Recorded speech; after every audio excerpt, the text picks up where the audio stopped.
संत तो हजारों हुए,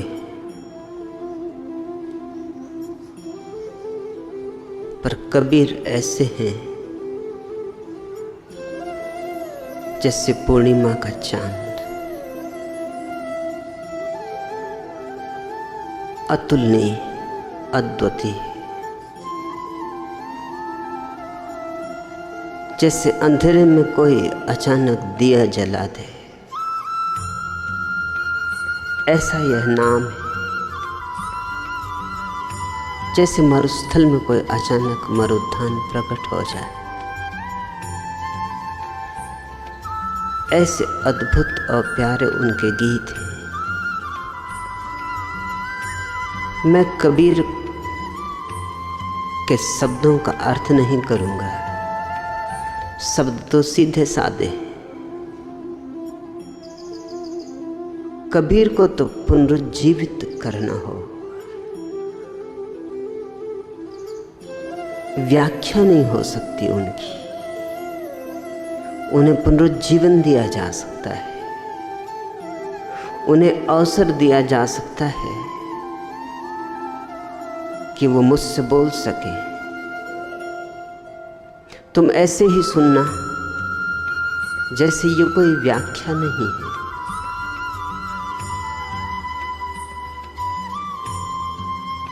जैसे 20वीं सदी की भाषा में पुनर्जन्म है, जैसे कबीर का फिर आगमन है। और बुद्धि से मत सुनना, कबीर का कोई नाता बुद्धि से नहीं। कबीर तो दीवाने हैं,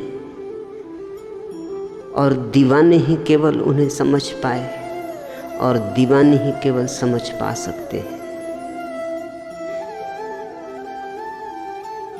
कबीर मस्तिष्क से नहीं बोलते, ये तो हृदय की वीणा की अनुगूंज है। और तुम्हारे हृदय के तार भी छू जाएं, तुम भी बज उठो, तो ही कबीर समझे जा सकते हैं। यह कोई शास्त्रीय बौद्धिक आयोजन नहीं है। कबीर को पीना होता है चुस्की चुस्की, जैसे कोई शराब पिए। और डूबना होता है, भूलना होता है अपने को, मदमस्त होना होता है। भाषा पर अटकोगे चूकोगे, भाव पर जाओगे तो पहुंच जाओगे। भाषा तो कबीर की टूटी फूटी, वे पढ़े लिखे थे, लेकिन भाव अनूठे कि उपनिषद फीके पढ़े, कि गीता, कुरान और बाइबल भी साथ खड़े होने की हिम्मत न जुटा पाए। भाषा पर अटकोगे तो कबीर साधारण मालूम होंगे।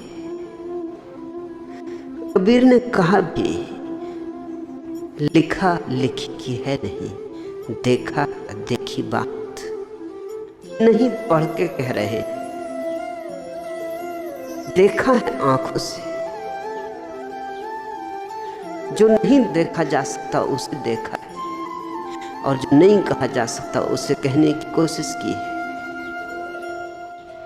बहुत श्रद्धा से ही कबीर समझे जा सकते हैं। शंकराचार्य को समझना हो, श्रद्धा की ऐसी कोई जरूरत नहीं। शंकराचार्य का तर्क प्रबल है। नागार्जुन को समझना हो, श्रद्धा की क्या आवश्यकता है। उनके प्रमाण, उनके विचार की अद्भुत तर्क सरणी वह प्रभावित करेगी। कबीर के पास न तर्क है, न विचार है, न दर्शन शास्त्र है। शास्त्र से कबीर का क्या लेना देना। कहा कबीर ने, मसी कागज छुओ नहीं। कभी छुआ ही नहीं जीवन में कागज, स्याही से कोई नाता ही नहीं बनाया। सीधी सीधी अनुभूति है, अंगार